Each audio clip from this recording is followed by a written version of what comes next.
Bismillahirrahmanirrahim. Assalamu alaikum class. I am Ms. Ikra Javed. Today I am teaching the chapter number 19. Previous lecture में बेटे हमने जो chapter number 19 open economy में हमने पढ़ा the market for loanable funds. हमने दो मार्केट्स के बारे में पढ़ा, हमारी मार्केट्स जो है लोनेबल फंड्स के बारे में। देन उसके बाद हमने जो है वो net capital outflow and second जो हमारी थी market for foreign currency exchange. इन दो मार्केट्स के बारे में हमने पढ़ा और इन मार्केट से हमने इक्विलिब्रियम कहाँ पे जनरेट होता है कि कैपिटल जो आपका करेंसी वाली थी market for foreign currency exchange में, उसमें आप रियल एक्सचेंज रेट के साथ आपका रिलेशनशिप था, जिसमें हमारी जो डायग्राम थी वो वर्टिकल थी। अगर आपको थोड़ा सा प्रीवियस याद हो तो हमारी वो वर्टिकल थी, यानी हमारी फॉरेन करेंसी एक्सचेंज का रिलेशनशिप था रियल एक्सचेंज रेट के साथ। और हमारा लोनेबल मार्केट में हमारा जो था वो क्वांटिटी ऑफ लोनेबल फंड्स का रियल इंटरेस्ट रेट के साथ रिलेशनशिप था, डिमांड और सप्लाई।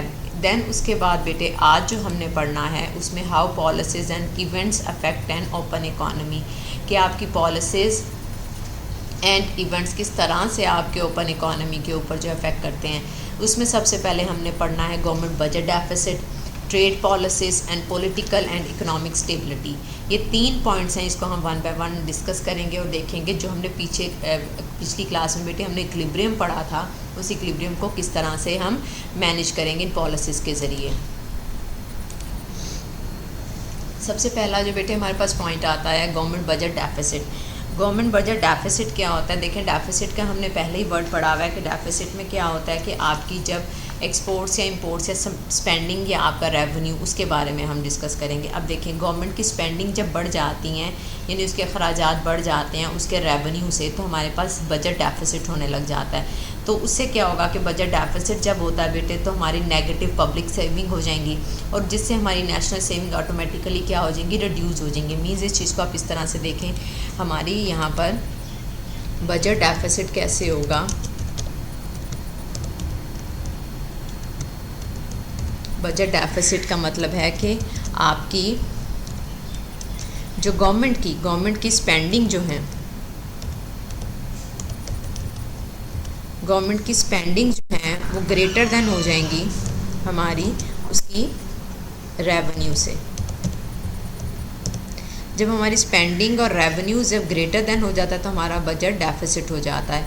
देन उसके बाद इट मीन्स हमारा क्या होगा कि इससे बेटे क्या होगा कि आपकी नेशनल सेविंग ऑटोमेटिकली रिड्यूस हो जाएंगी। नेशनल सेविंग आपकी रिड्यूस होने से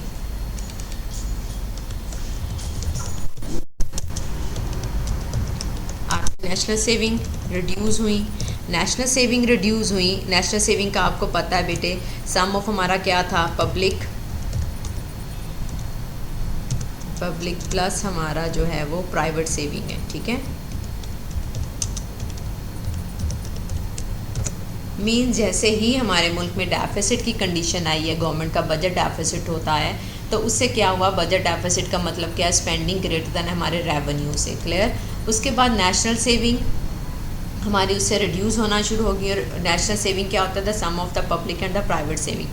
देन उसके बाद क्या होगा बेटे कि government budget deficit reduce the supply of loanable funds. इससे हमारा सप्लाई ऑफ लोनेबल फंड जो है वो जब डिक्रीज़ करेगा तो drives up the interest rate and crowds out the investment. Means अब यही चीज़ हमने डायग्राम से करनी है कि जैसे ही आपकी जो है वो सेविंग, नेशनल सेविंग गिरती हैं तो उससे आपकी जो डायग्राम है उसके ऊपर क्या होगा कि लोनेबल फंड जो हैं हमारे वो हमारे डिक्रीज़ हो जाएंगे। देन उसके बाद हमारा इंटरेस्ट रेट जो है वो भी हमारा इंक्रीज़ होगा और ऑटोमेटिकली हमारी इन्वेस्टमेंट क्राउड्स हो जाएगी। अब उसको हम किस तरह से पढ़ेंगे, अब यहाँ पे इस डायग्राम में देखें। फर्स्ट डायग्राम हमने बेटे पढ़ा था मार्केट लोनेबल फंड्स, क्लियर हो गई। अब लोनेबल फंड्स में आपको अगर याद हो ये डिमांड है हमारी, डिमांड हमारी किसको शो करती थी बेटे, डोमेस्टिक इन्वेस्टमेंट को एंड नेट कैपिटल आउटफ्लो को। ये सप्लाई जो S1 यहाँ पे उन्होंने दिया हुआ है ब्लू में, ये हमारी फर्स्ट सप्लाई थी जो हमारी नेशनल सेविंग थी। अभी हमने बात की कि जैसे ही बजट डेफिसिट हुआ, बजट डेफिसिट होने से क्या हुआ कि आपका सप्लाई का कर्व डिक्रीज़ कर गया, यानी सप्लाई आपकी S1 से S2 की तरफ गई।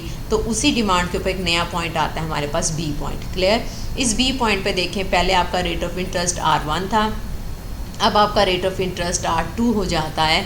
मींस आपकी जैसे ही सेविंग कम हुई तो आपका इंटरेस्ट क्या हो गया, वो ड्राइव्स अप हो गया, उसने अप इंक्रीज़ हो गया। यही चीज़ जब हमने नेट कैपिटल आउटफ्लो में देखनी है, सेम उसी तरह बेटे NCO था हमारा, नेगेटिव स्लोप हमने पढ़ा था, इसी पॉइंट से राइट साइड पे पॉजिटिव होगा, इसी पॉइंट के जो लेफ़्ट साइड पर नेगेटिव हमारा NCO होगा।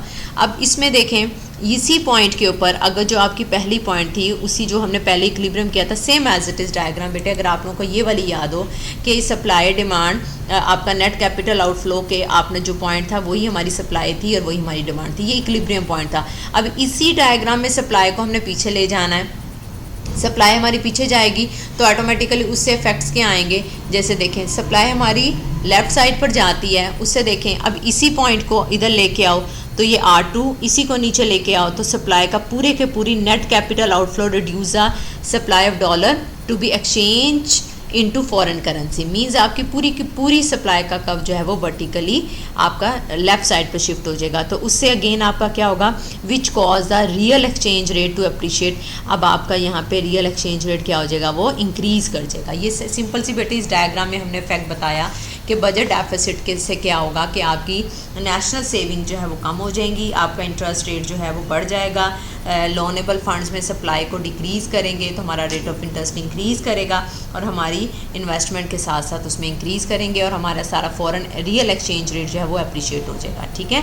सेकेंड बेटे, इसमें क्या होता है, फैक्ट ऑफ बजट डेफिसिट में, a government budget deficit reduce national saving which shift supply का for loanable funds to the left which raises interest rate. Clear होगी बात? जैसे ही सप्लाई का कर्व आपका पीछे की तरफ शिफ्ट हुआ तो उसने इंटरेस्ट रेट को क्या कर दिया, इंक्रीज़ कर दिया।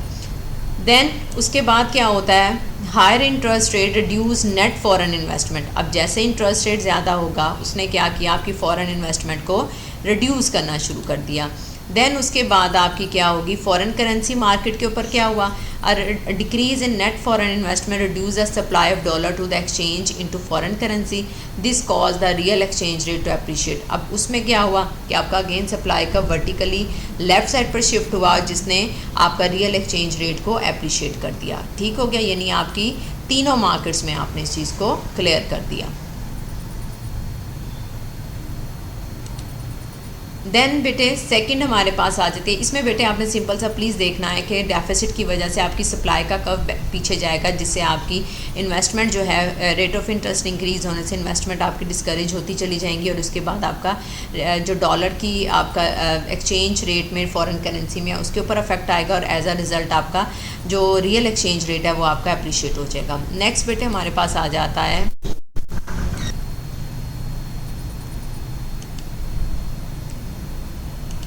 सेकंड बेटे हमारे पास आ जाता है ट्रेड पॉलिसी। ट्रेड पॉलिसी हमारी है, it is a government policy that directly influence the quantity of goods and services that a country imports और एक्सपोर्ट्स, यानी इंपोर्ट एक्सपोर्ट्स के तौर पर आएगी तो हमारी ट्रेड पॉलिसी कहलाएगी। अब इसमें सबसे पहले जो बेटे हमारी ट्रेड पॉलिसी में हमें कॉमन सा जो लेते हैं वो एक टैरिफ है।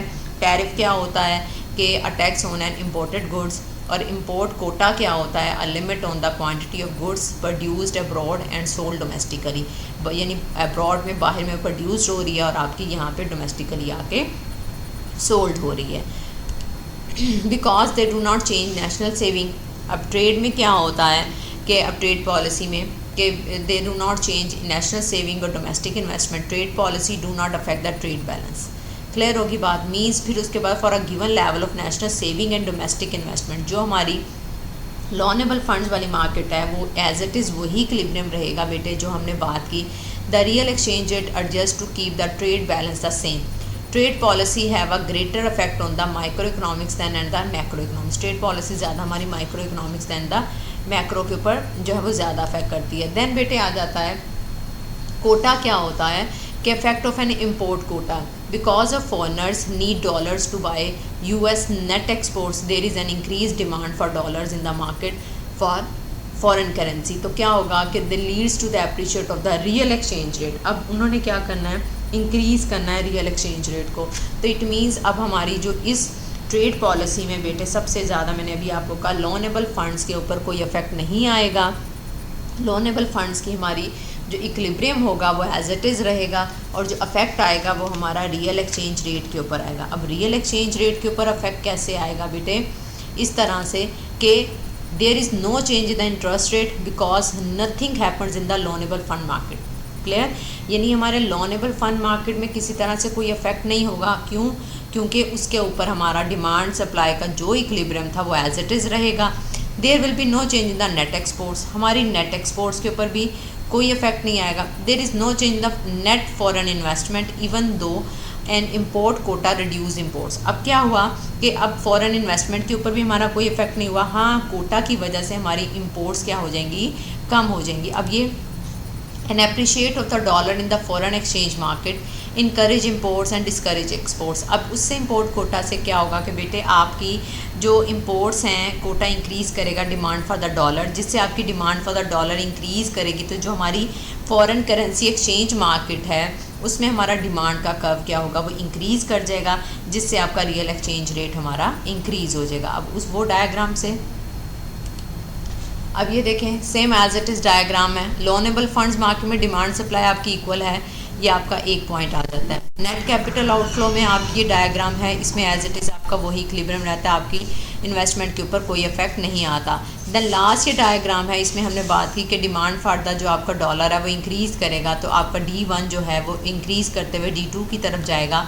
तो सप्लाई कर्व के ऊपर आपका E1 से E2, तो ये जो इंक्रीज़ होगा ये हमारा रियल एक्सचेंज रेट का इंक्रीज़ होगा। इसको हम बोलेंगे कि कोटा के इंक्रीज़ होने से आपकी जो नेट एक्सपोर्ट्स हैं उनके ऊपर किसी तरह से इफेक्ट नहीं आया, आपके लोनेबल फंड मार्केट में किसी तरह से कुछ भी इफेक्ट नहीं आया, आपका रेट ऑफ इंटरेस्ट वही रहा, आपकी इन्वेस्टमेंट के ऊपर कोई इफेक्ट नहीं आया, और आपका एज अ रिज़ल्ट जब आपकी डिमांड फॉर डॉलर आप इंक्रीज़ कर जाते हैं तो उससे आपकी जो रियल एक्सचेंज रेट है वो इंक्रीज़ कर जाता है। ट्रेड पॉलिसी में quota trade policy do not affect the trade balance capital. अब देन लास्ट पे इसका सिंपली बेटे इसी डायग्राम में सारा कंक्लूजन था। लास्ट पे बेटे आ जाता है हमारे पास political instability and capital flight क्या होता है। अच्छा, अब देखें, जैसे छोटी सी एग्जांपल आपको समझाती हूँ। जैसे एक इकॉनमी है, वहाँ पे स्टेबल नहीं है, वहाँ की इकॉनमी स्टेबल नहीं है, वहाँ पे आपको जो इन्वेस्टर्स हैं उनको फैसिलिटेट नहीं हो रहे, उनको वो एसेट्स अगर आपने लगा रहे हैं तो उनको प्रोडक्शन उतनी नहीं मिल रही, आपकी कंट्री की कंडीशन अच्छी नहीं है। देन क्या करेंगे कि वो अपने एसेट्स को उस कंट्री से मूव करते हुए किसी दूसरी कंट्री में ले जाएंगे जहाँ पे उनको सेफ हेवन्स मिले, मीन्स उनको वहाँ पे सेफ्टी मिले। तो ये जो मूवमेंट होगी आपकी large and sudden movement of the funds, मतलब large and sudden movements of the जो आपके फंड्स होंगे एक कंट्री से दूसरी कंट्री की तरफ, आपका कैपिटल फ्लाइट कहलाता है। क्लियर, कि जब आपकी एक इकॉनमी जो है वो एक मतलब उसमें पॉलिटिकली स्टेबल नहीं है, वहाँ की इन्वेस्टर्स के लिए फैसिलिटेट नहीं है, तो देन वो क्या करेंगे, अपने इन्वेस्टर्स जो हैं वो अपने एसेट्स को, स्ट्रॉन्ग और सडन एसेट्स को उठा के जब वो दूसरी कंट्री में लेके जाएंगे जहाँ पर उन्हें लगेगा कि हमारे लिए ये सेफ हेवन्स हमें मिल रहे हैं, तो उनके लिए बेटे हमारे पास देन मूव करना जो है वो कैपिटल फ्लाइट कहलाता है। Capital flight has its largest impact on the country from which the capital is feeling, but it also affect other countries. If investors become concerned about the safety of their investments, capital can quickly leave an economy. वही बात, interest rates increase and the domestic currency depreciates. हो गए, ठीक है। Next उसके बाद when investors around the world observe political problem, ये आपकी बुक में एक political problem को डिस्कस किया हुआ है कि मैस्क्यूमो में 1994 में उनकी पॉलिटिकल इंस्टेबिलिटी होगी, जिसकी वजह से बहुत सारे लोगों ने अपने एसेट्स जो हैं वहाँ से निकाल के दूसरी कंट्रीज़ की तरफ लेके जाना शुरू कर दिया।